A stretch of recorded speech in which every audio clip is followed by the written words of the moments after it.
Hi, everyone. Happy day before Thanksgiving. And thank you for checking out our talk today, even though it is the holiday week. And if you're subscribed to Optionality, of course, you'll get it in your inbox to enjoy later. My name is Elisa Camahort Page, and I am the co-founder of the aforementioned Optionality.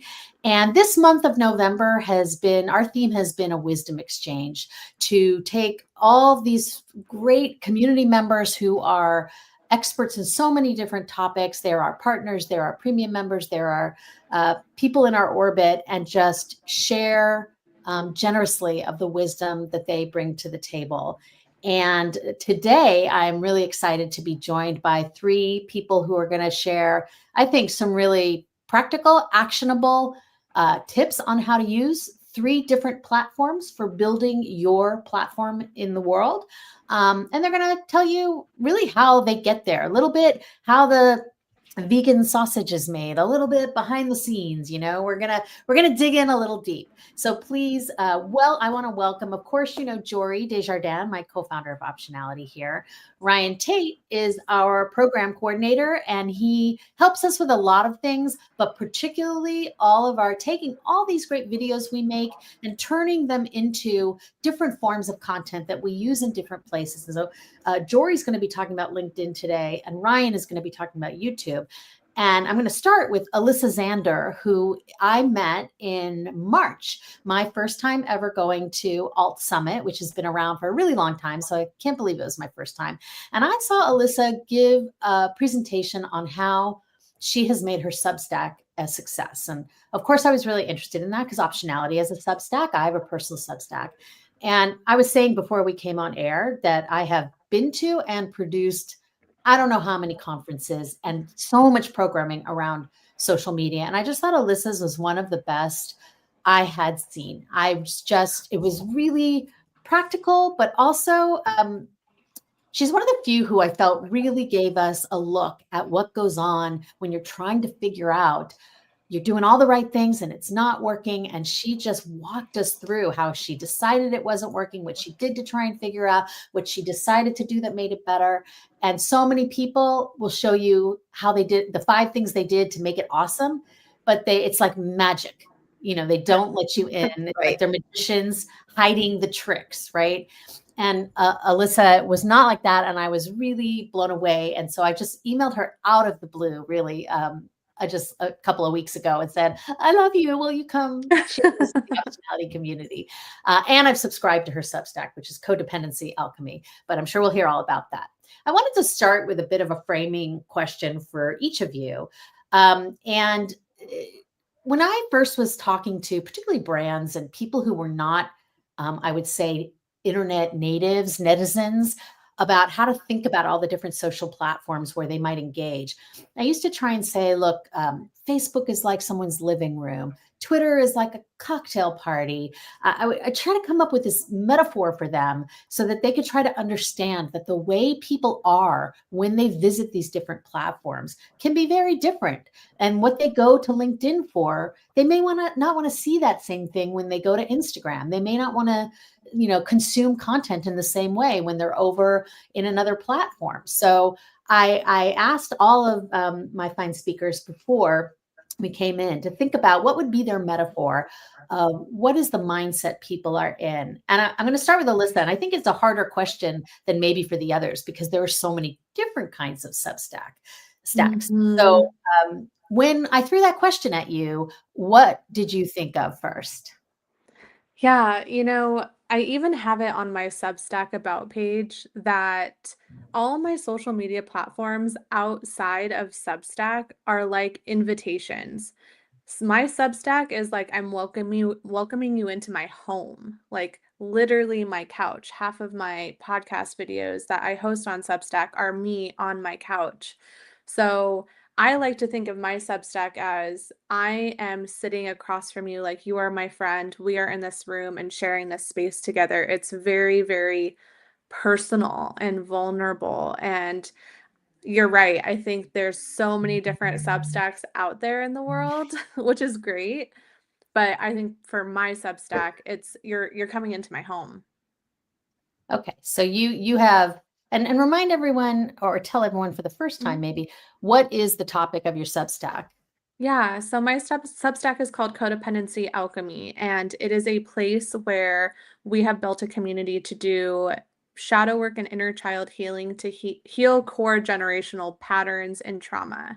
So I created Codependency Alchemy from my own need and desire for a space to talk about the uncomfortable patterns that I find myself in both my romantic relationship, but also my relationship with my family. And when I began healing from codependency in my life, what ends up happening when you become aware of it is a lot of guilt and a lot of shame. And it can be a really, it can be a dangerous path to go down, and it can feel like a vortex. And I promised myself when I kind of was on the other side of it a little bit that I would create a space that I wish I had.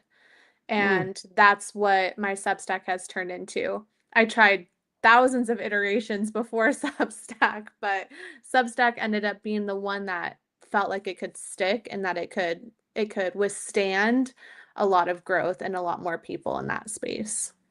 And to be clear, I feel like with the topic you have, you didn't have to go for it feeling like your home. You could have had it feel Mhm. like a group therapy or a therapist's Mhm. office, or you could have had it.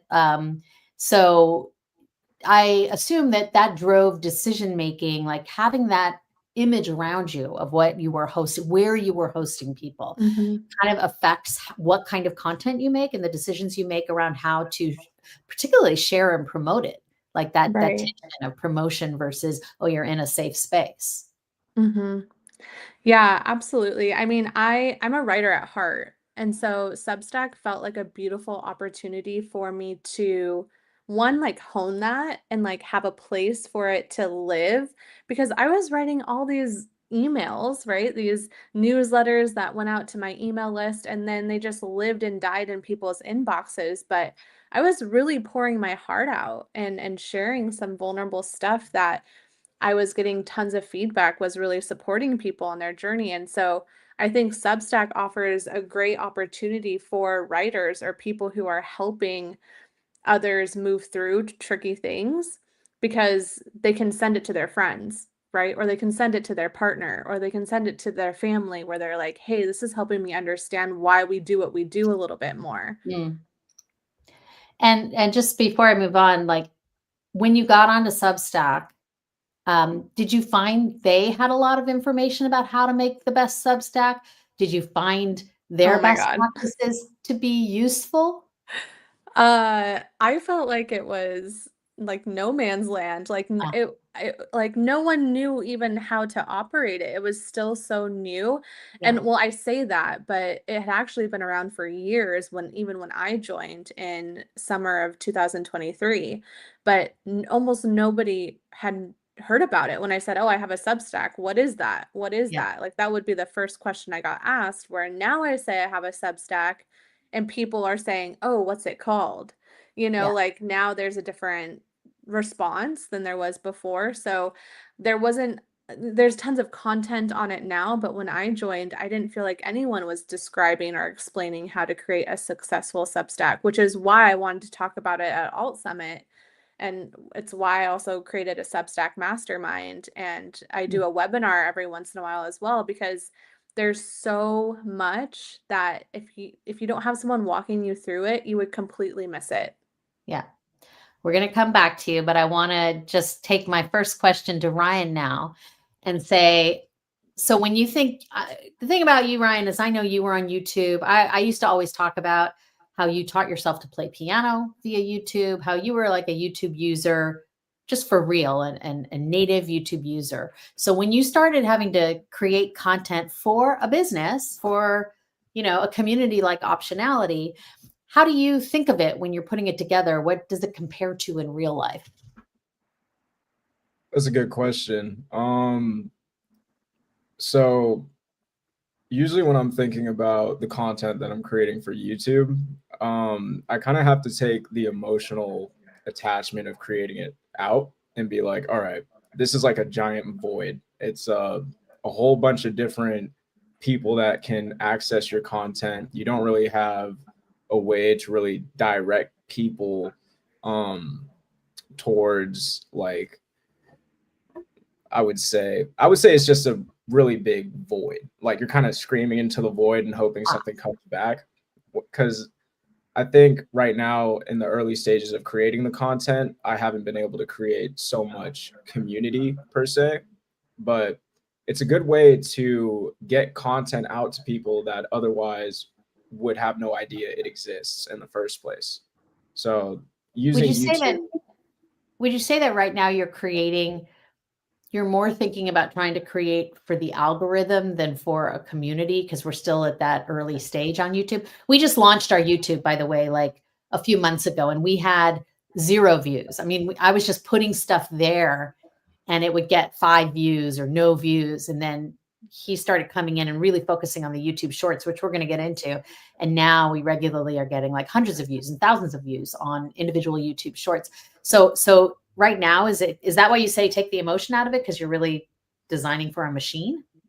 yeah, I'm designing for the algorithm because that seems to be the main thing driving all social media nowadays is whether it's algorithmically correct, whether the audience retention is a good marker of that, which I've noticed as well. But basically, as long as I continue to test the algorithm with the content, I think eventually it'll naturally navigate towards people that are more interested in the content, which in turn will allow us to build a community. But in these early stages, it's kind of difficult to build a community without an actual community on YouTube. So Right. pushing the algorithm and basically trying different variables when I'm posting has been really important and really key to the success of the platform so far. Does YouTube itself, are there sources that are helping you? Is it really very much about testing and observation and repeating? Or, I just sometimes feel like these platforms don't really want to help you be successful in any other way but paid advertising, right? Making you pay to boost. So is that true on YouTube? Do they have any best practices that you researched? I would say that most of the best practices that I found are other YouTube creators, posting, oh, the YouTube algorithm does this, oh, the YouTube algorithm does that. But the real best practice is to just continue posting content and isolating variables on whether or not your content is performing well compared to content that's not. So I remember I would say a month ago or a couple months ago, the content dropped and I started to wonder, well, why is that? And it all came down to basically what was being talked about at the time, and say the captions I was using, the hashtags I was using, the descriptions I was using, length of the video. That's all stuff that you can isolate as variables and then play around with and twist to basically create more content in a different way, which will restart the algorithm in your favor again. I'll ask you one more question before I go to Jory. I haven't actually noticed if you've done this. Have you ever taken basically the same click and posted it again with different variables? Or are you just saying you're playing, we have a million clips, so you're just, but have you ever taken the same clips and posted them again, changing small things? No, I don't usually tend to post the same clip. And I mean, I could definitely start testing that out. I feel like the joy that I get is from creating new content and pretty much putting it into a bracket of okay, our AI content does really well, but then if we're posting something about something emotional, I've noticed that doesn't do so well. That's interesting. Yeah.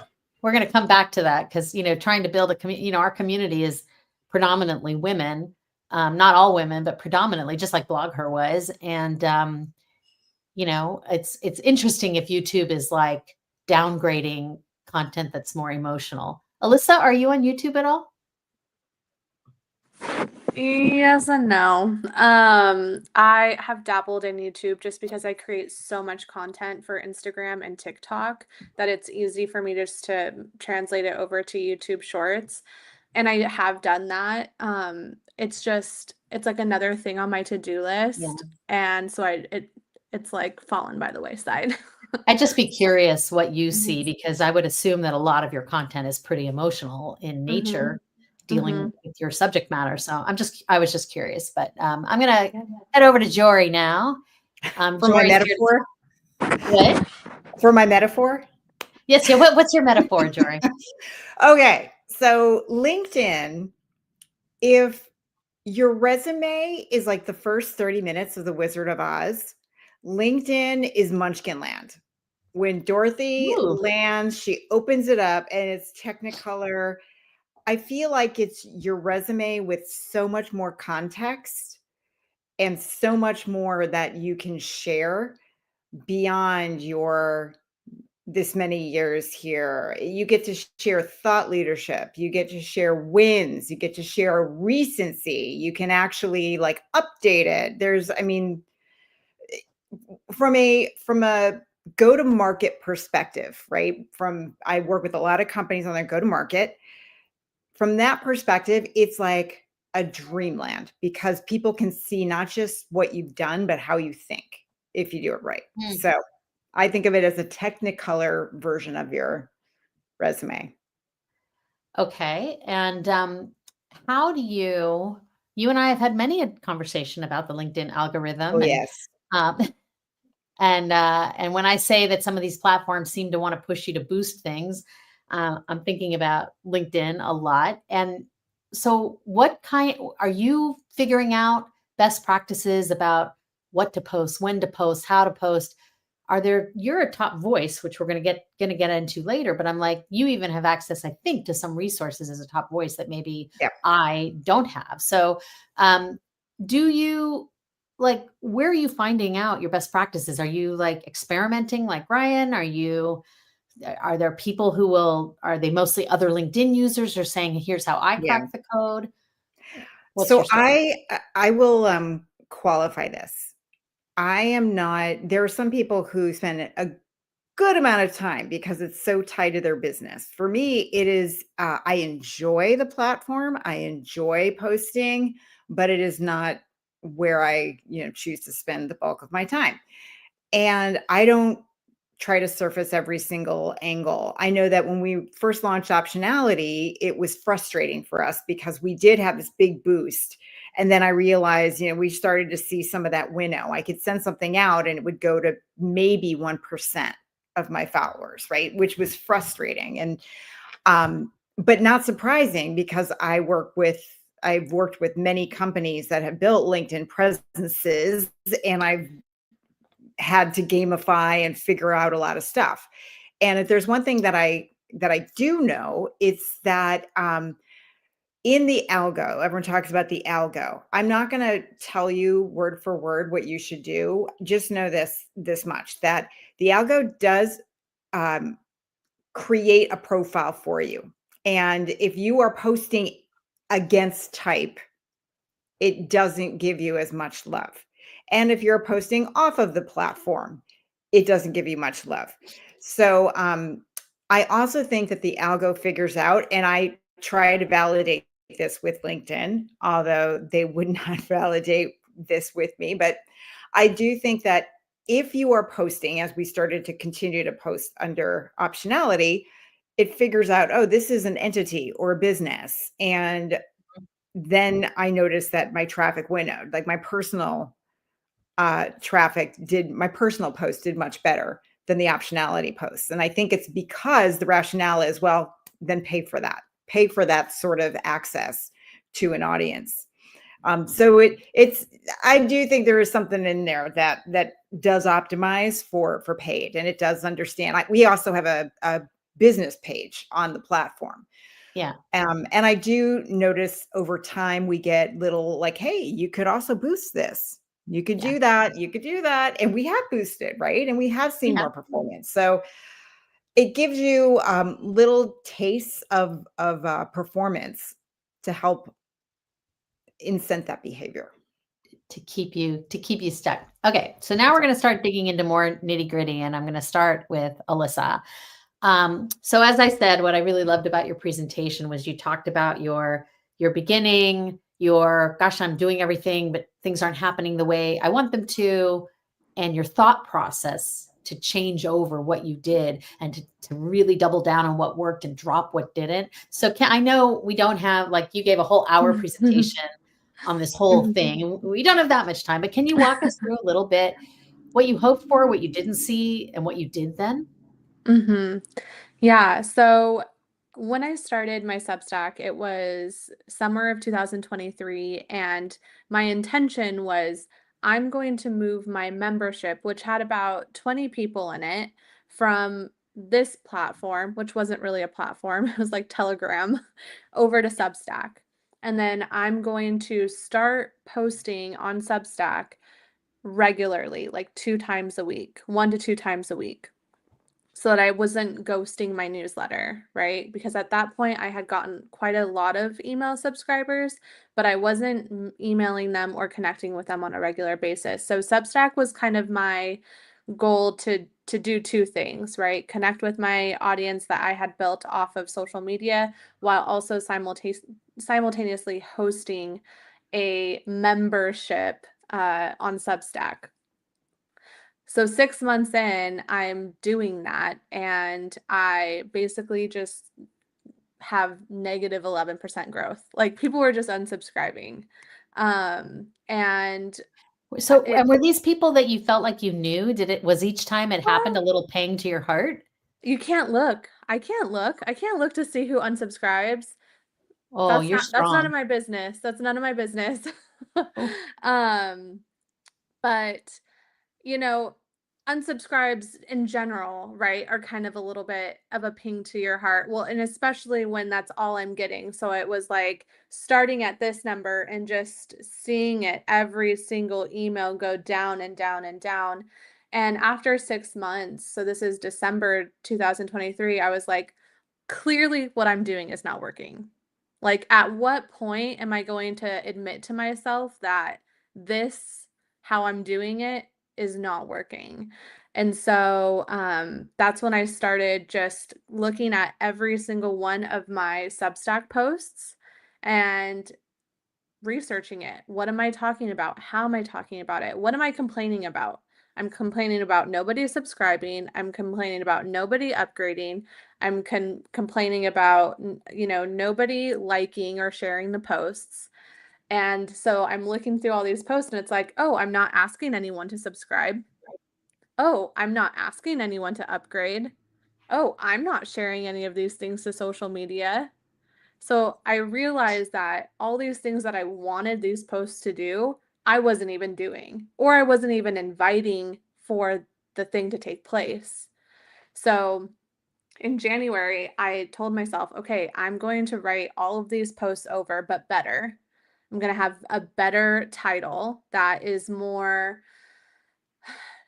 I mean, not clickbait, right? But like more optimized for Substack, where it's like, oh, I'm reading an article, I'm going to get some information, right? Like, what is shadow work? What is inner child healing? How to do it? Like, more how-tos, more guides, more scripts, things that my community wanted.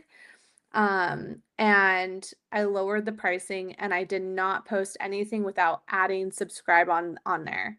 Like, some place to subscribe, some place to upgrade. So I it's basically funny went because back. now on Substack, if you write a newsletter and you don't include a subscribe button, it prompts you and says, "Oh, Yeah, you're it'll be about like, to you publish. sure? You sure you want to do that?" Yeah. So you were Mhm. earlier days before they figured out that people Mhm. really need to do that. Yeah. So you took the same content and repurposed it. Am I hearing that right?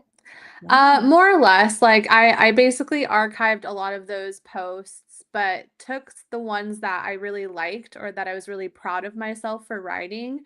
And I asked myself, like, how can I take this story that I told and use it in a way that can help people understand a concept that I want them to wrap their head around? Okay, I'm so taking notes, by the way. yeah. Oh, Oh, I we know. should be repurposing content constantly. Like, every Substack post, which is what you saw in my presentation, right? Right. Every Substack post is an Instagram carousel, is a reel, is a podcast episode. Yes.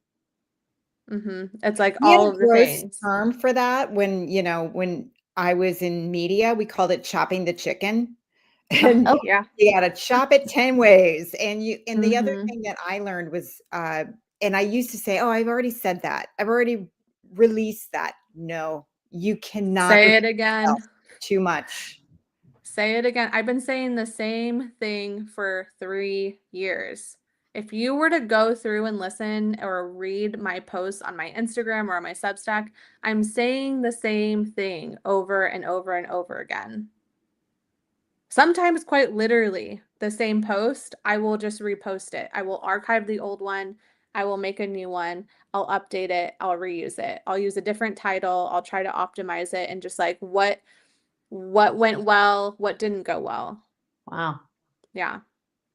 I mean, Okay. realistically, how often people can't read every email they get, even when they No. want to read it. So chances are there are a lot of people who will like it the second time or the third time or Right. And yeah. what I tell people is like I have over 20,000 subscribers on Substack now.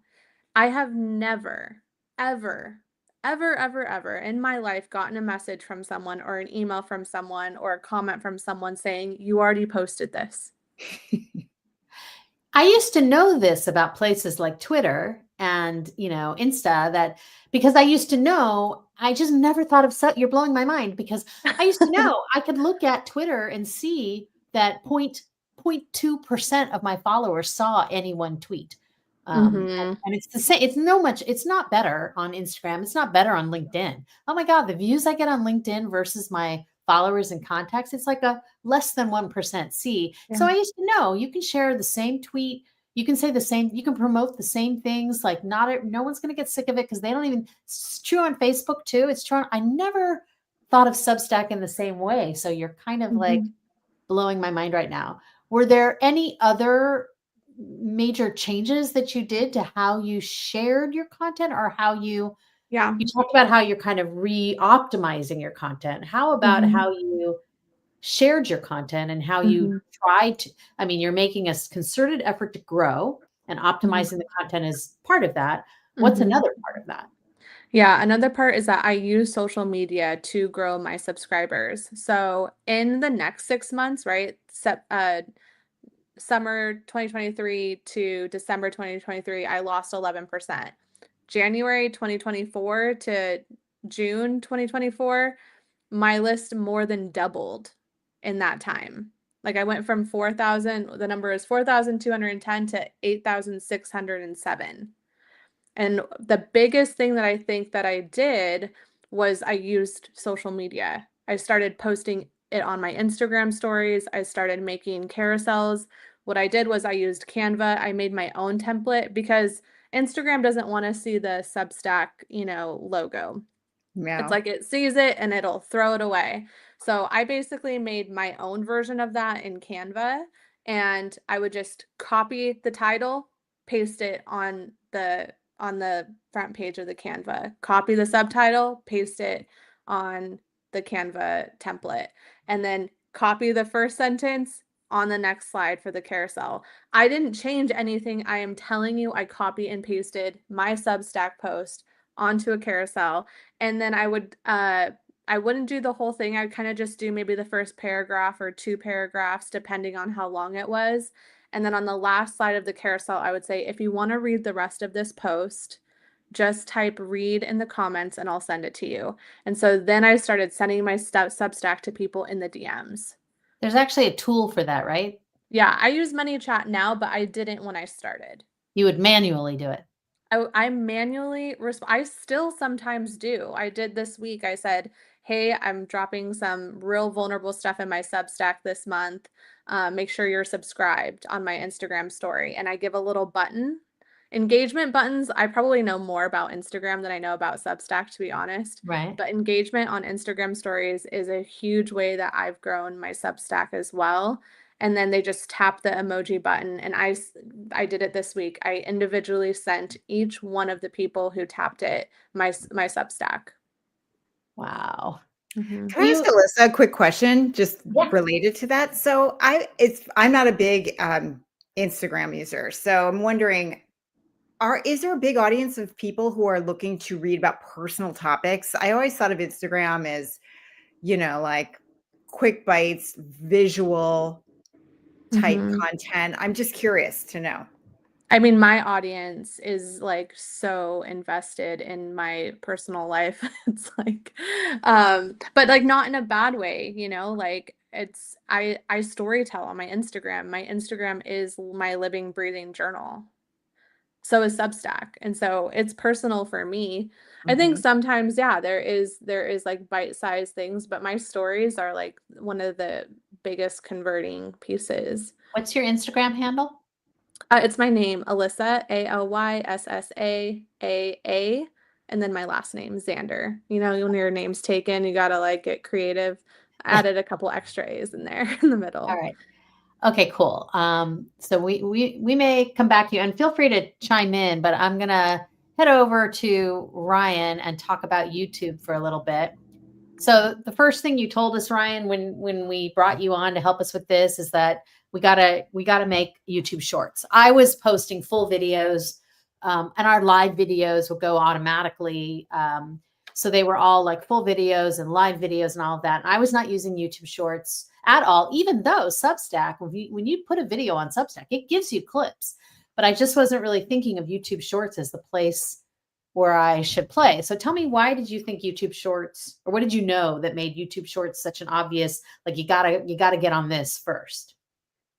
Um, well, it definitely is the attention span of this generation that has been completely destroyed. Okay. That was my first thought. I was thinking like, okay, if I see a 53-minute video on YouTube, I'm not clicking on that. Like immediate thought. And what I've noticed is that a lot of times, even now, if I open up YouTube, it'll directly open me up into shorts. Yeah. So that was my first thing. The content game has changed. I blame TikTok personally. It just ruined everyone's brains, especially in my generation. It's like everyone's on TikTok. Nobody can keep an attention span for more than 30 seconds at this point. It's not looking too good. But there's a way to harness that and basically push shorter form content to build your audience in the long run. And it's more of like a discovery type thing, where they're more likely, if they're actually interested in your content, they're more likely to discover it on shorts and then transfer into longer form versions of the content. So that was my first idea when I got access to the YouTube channel, where it's like, all right, we have a few long form videos up here, and we also have a few long form shorts, which I was like, all right, that's probably not going to do too well. Let me see if I can cut it down. Yeah, And because the clips from Substack are usually at least over a minute long. They're not 30 seconds. They're not 40 seconds. yeah, so I would say an epiphany hit me when I first started the job, and that was I was taking some clips from a conversationality that you did with Miss Eunice Brownlee, and she was talking about something, and I'm watching this 45-second clip. It's going through, and the punchline is all the way at the end. And that's when it hit me like, if I heard this punchline in the beginning of the video, I would be much more interested in watching the entire video. So that's when it first came to me like, hey, I can just take this clip of her talking about the most important thing that happened, stick it in the front of the video to get people kind of engaged at first, and then lead through with context. So and almost in a way, it's like I started with full clips, finding that key phrase or that key word that'll get viewers invested, and then shorten it down to, which I think now I have like a set time limit. I think I try not to go over 17 seconds, 20 seconds. I mean, we're doing like 10 to 15 regular seconds of content, Wow. and that's it. And we're cutting this. That was such an interesting. I remember when you told me that, and I thought, that's a very human thing that we explain ahead. We like set the context and then deliver. It's like, even if you're telling a joke, there's the context and the story, and then boom, like you said, the punchline. But in fact, to grab someone's attention in less than 3 seconds, you got to start with the punchline. I thought that was something I just had never thought of, but it rang so true once you said it, that, oh, human communication is not designed. The way we speak is not designed for the way people consume on YouTube. That is what struck me about that. So how do you decide when you need to change? You know, you just mentioned before that you notice things stopped doing as well. Like, what are you looking for to be like, I need to look at this. I need to analyze this. I need to play around more. Are you talking about a 50% drop in views? Are you talking about that out of every 8 idiot? Because you're posting videos now like every other day, sometimes every day. And like, is it that, it used to be that, 50% of videos would get over 1,000 views. Now only 20% of, like, what are you kind of keeping your eye on when you're monitoring? Well, it depends. What I've noticed is the most important variable is the content being talked about. So there's a lot of popular buzzwords. You mean elsewhere on YouTube? Yeah. Okay. So the content that's most likely to be doing well right now is a lot to do with like tech and like AI discussion. That's what I've noticed. I've noticed when I'm posting and creating more emotionally charged shorts, they're not doing too well, even though I'm cutting them the same way. I'm playing with the captions and descriptions the same way. It just seems that the algorithm prefers different content over, Where do you go to know what people are talking about? Is there I know Google has their own zeitgeist overall about search. Are there tools on YouTube where you can go see what's trending? I know there are on TikTok too, where you can see what's trending and stuff like that. Yeah, if you go on your studio analytics page, it should have a little thing for like, oh, this content's trending, or you can ask there in Studio AI questions about, hey, what content is good right now? What content is like blowing up? And what I tend to do most often is take the analytics from each video. So we're talking about watch time, views, time of posting, and also date of posting. That's also an important thing. I've noticed that closer to holidays, viewership drops off, and closer to, bigger sort of events that might be going on, viewership will dip.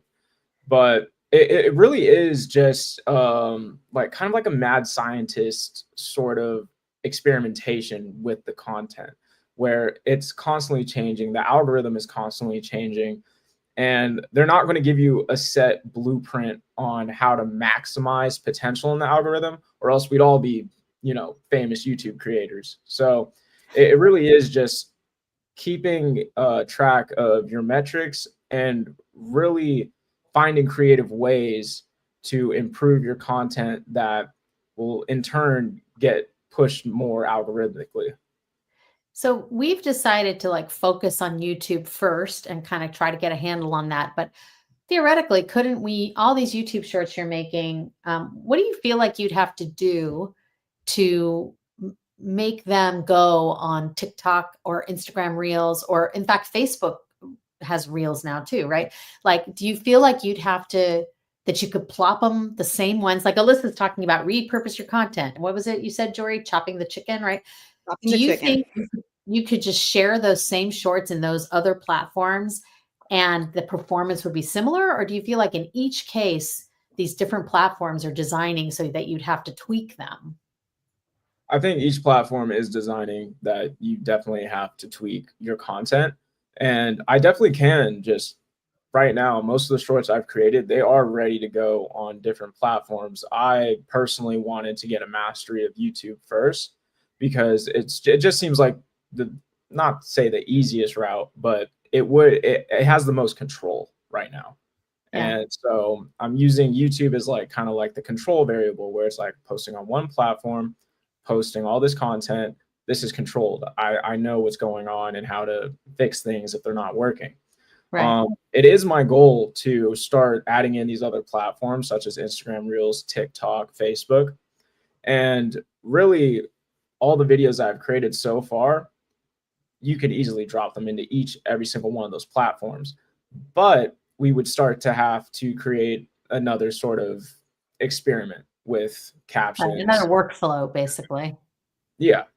Yeah. So yeah, it is interesting because you can have the content all done. You can have the content meticulously just ready to go pretty much. But again, it's all algorithmic based in social media nowadays. And sad to say, with like, say, most like games on your phone or something like that, if you're not paying, you're not going to have the most fun playing. So Okay. Awesome. Thank you. We're gonna take a trip over to Jory now to talk about LinkedIn. Alyssa, you're not active on LinkedIn, are you? I had trouble finding you on LinkedIn, in fact. I'm not. No, I'm not on LinkedIn. Another platform that has, especially as I start my speaking career, everyone's like, you got to get on LinkedIn, and I'm like, man, just like a whole nother platform, Yeah. and it's just, prioritizing your piece a little bit. Well, But Yeah, well, I'm you may or may excited to not need learn to more. be. well, Yeah, maybe I'm Jory will Yeah, give you inspire some me. you may or tips. may not need to be. Yeah. So, I mean, I have pretty much put all my eggs in the LinkedIn basket, and some of it is strategic, and it's also just because that's where I like to be. I mean, I just enjoy the content, and I've been locked out of my Facebook, so that's another reason why I Well, got I was hacked. gonna ask you, Jory, before But we other than ever that, start, before we ever started optionality, yeah, you clearly were focused on LinkedIn, which yeah, and you just said something so key. I think you said that's where I like to, that's where I enjoy. That's what yeah, I enjoy. That's where I like to be. I've never really I never touched I joined LinkedIn when it came out and then never touched it again until we sold Blogger and I yep. needed to all of a sudden, I mean, no one had to wonder where to find me, right? So like I'm over here on Blogger, like it's obvious. And so I don't love being on LinkedIn. And so I was going to ask you, before we ever started optionality, you had like 40,000 followers then. You have like 60 something followers now. Was that a strategy or was that just you like being there, you're spending time there, you're doing stuff there, and it was organic? It was a series of unintentional and intentional things. Okay. So I would say early days, it was right place, right time.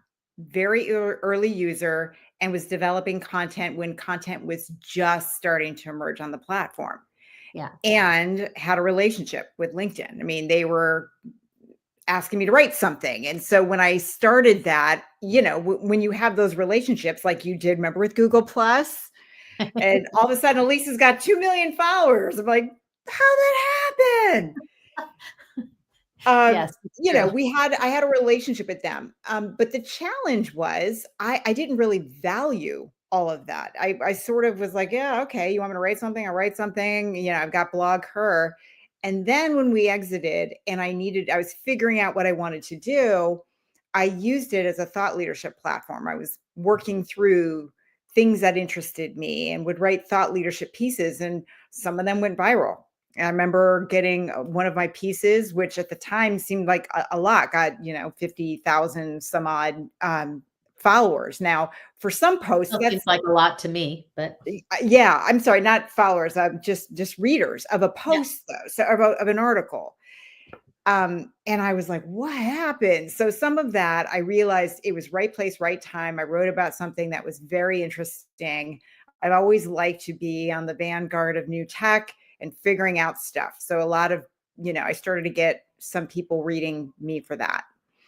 One thing that I noticed is then I would go get busy on something and then I come back and I'm like, oh, I'm 3,000 followers less than I was. And I mean, literally thousands of followers just dropping off. And I realized LinkedIn is very picky. You need to keep feeding the beast. And I made a very conscious decision that my goal with LinkedIn is not just to obtain followers, it's to obtain the right followers and to obtain it because there is interest in me, my content, or something that I have, shared. Otherwise, I don't want to do it just to do it. And I think that's an important distinction to make with all of the platforms, right? What are you Yeah. getting out of it? And I'll use an example of something, a big lesson I learned. I was working with a client who had, every time we did an engagement, there'd be hundreds, if not thousands of leads that were generated from this.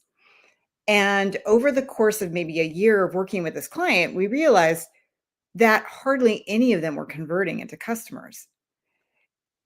And here for years, they were using this strategy because they kept seeing the leads, but they got to a point where they really needed to focus and understand, is this ultimately the best way for us to be spending our marketing dollars? And similarly, with LinkedIn, you can have the most viral content ever, or notice that your content isn't going viral. But if you're meeting the right people and getting the right opportunities out of it, and people are reaching out to you with opportunities, it shouldn't really matter if your content is viral or not. It's really, what is it that you want to accomplish? And that's been more of my focus for the last 3 to 5 years. And yes, the growth was slower, and it's been more deliberate though.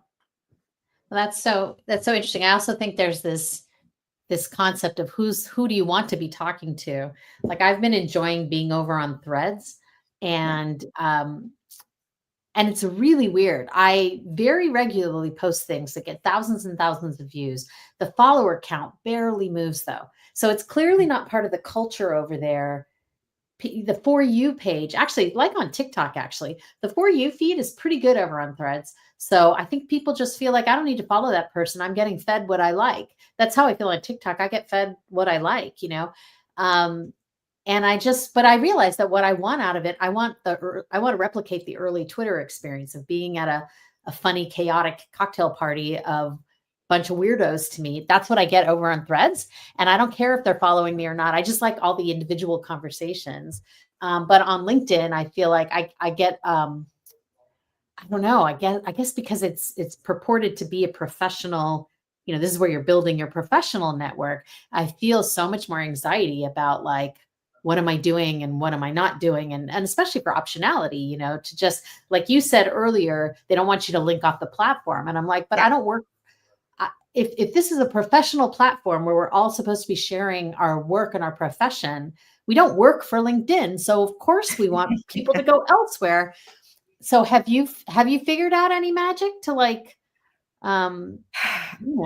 Just a little bit. Okay. I mean, so recently when we had a live event, we always have interest in our live events, but it was relatively small for a live event for us. And there were a bunch of other AI events happening, right? So I think Ryan's earlier point about what is it about and does it tie into some of these trends that are getting found is important if that really matters to you. I have found that some of my least generating posts have gone into the right hands, and I'm okay with that, right? I did a seminar recently with someone that is part of our community, Betsy Tong, who is a LinkedIn rock star of late. She decided, I'm going all in on LinkedIn, and she's also an AI consultant, and her numbers skyrocketed. So, I mean, it's not atypical for one of her posts to get 500,000 views, right? And so we were talking to a group about LinkedIn specifically, and I was sort of the one that was more, hey, is it working for you? Let's not talk about how viral it is. But Betsy was all about, here's what needs to happen if you want to go virally. And this is her business. So for her, she's very invested in that. But we both had a very similar reaction to one of the people in the seminar who asked us to take a look at her LinkedIn profile and said, hey, here it is. What's wrong with it? And in her case, she was going for a new role. She just had a very big appointment and a very big, like, feather in her cap. And she had sent it out, and she noticed that there wasn't a lot of engagement on it. And of course, Betsy was trying to help her with, well, here's what you can put in as repost it with this as the first line, because that's what's always the hook. And I'm like, or leave it and just make it a featured post on your profile. So when someone's doing a search, you've checked the box and it's there, and they can see right there that you had this feather in your cap. Not everything is meant to go viral, right? If this is what you're trying to do, the person who you're trying to reach, the hiring manager, is not trolling for content on LinkedIn. They're looking for candidates that match a certain. So it doesn't matter how many people have seen this announcement, just that it's there and it's That takes, prominent when they do find you. it takes a lot of discipline to not get pulled into Yeah. but if I think about like what all of you shared, I mean, that is actually a common theme I'm hearing. The first theme, where do you want to be? What do you find enjoyable? You each mentioned what you were getting out of it, that you like being on LinkedIn, that you like the puzzle of figuring out the YouTube and like, and that you were writing about something that you cared about. On Threads, everything I write is, it can be cats, it can be politics, it can be sci-fi, like it's what I like. Because to build, I mean, what that leads to is the second component, which is to build, you have to build some sort of sense of sticking to it and consistency. And you're not going to do that for something that you don't actually enjoy.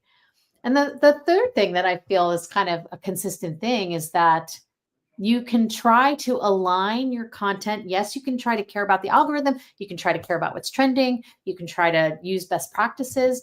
But at the end of the day, there is a certain sense of there's more than one way to measure success. And there's more than that. The idea of you're going to go viral on any social platform and it's going to fix your reach problems and you're going to suddenly be beating offers off with a stick is not realistic for like 99.9% of people. And instead, you're just trying to like build something that you can scale, that you can enjoy doing, and that it's for someone, I guess. Because, you're each kind of talking about who's not just how big is the audience, but who are the right audience members for what you're doing. What did I miss? I feel like those were some really common. It was kind of remarkable to me because I think of Substack, YouTube, and LinkedIn as quite different platforms. But I really heard all of this very similar feedback coming back. I'm wondering if I missed anything. I will emphasize one point that you and I talk about all the time as it relates to optionality, right? For us, we really wanted to find our people. And there is a great essay that was by Paul Graham of Y Combinator. And basically, it made a very good,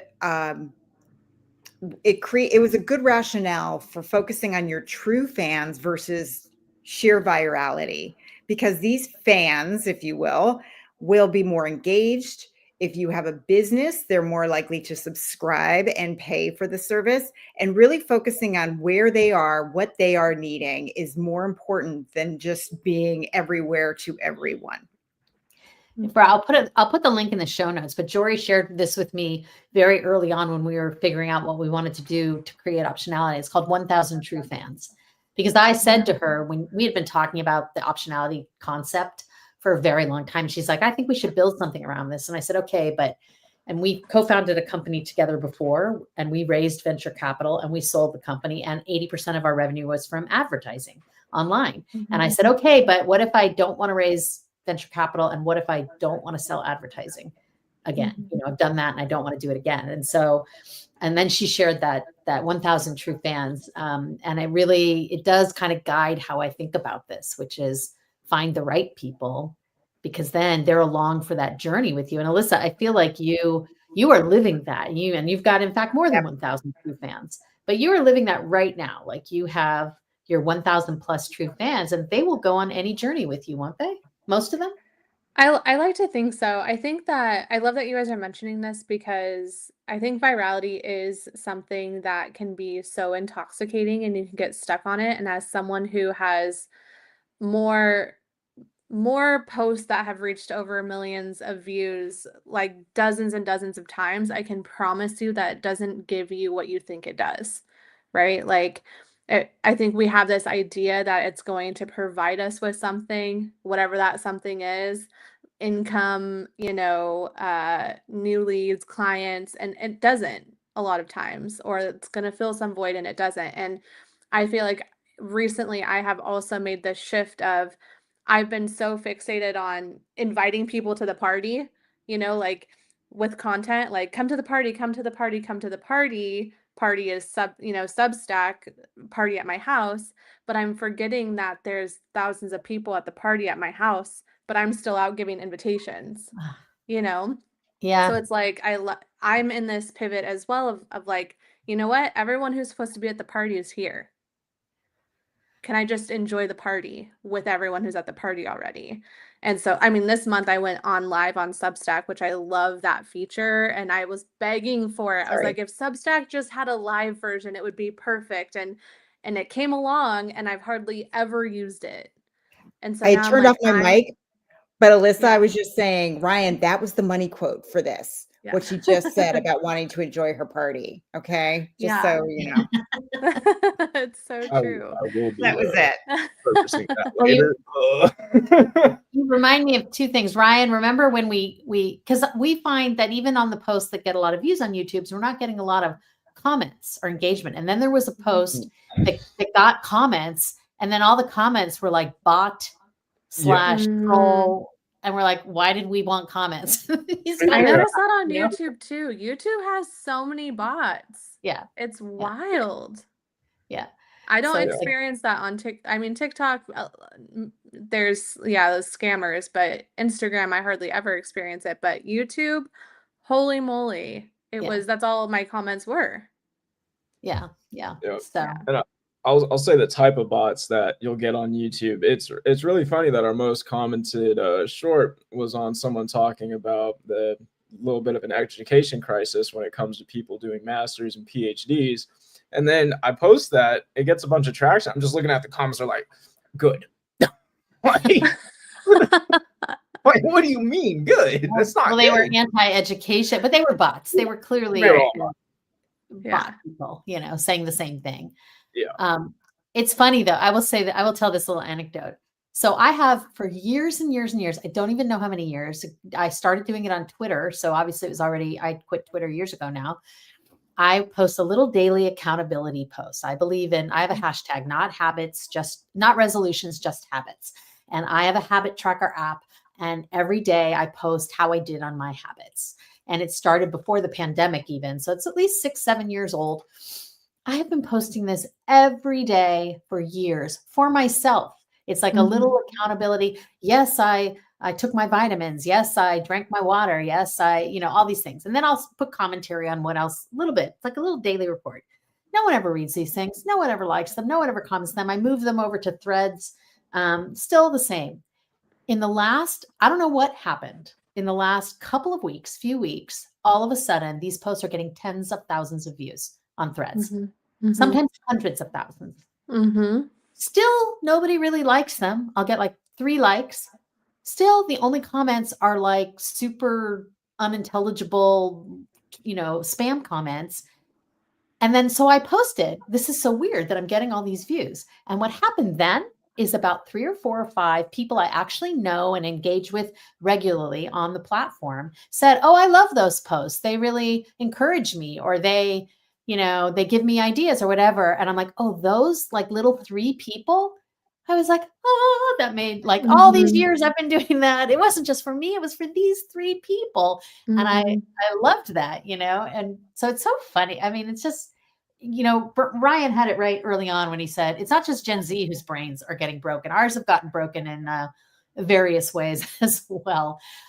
So I just want to thank you all, because I feel like we had this great balance of talking about the kind of philosophy of what you want, how to get what you want, but also some brass tacks about how you're doing it. So we're going to put this will go out to our membership. We're going to put in the show notes how to find each of you. But if you could tell people to look for you in one place, where should they look for you, Alyssa? Oh, I want to say Instagram, but I should say Substack, right? Good. I think you should.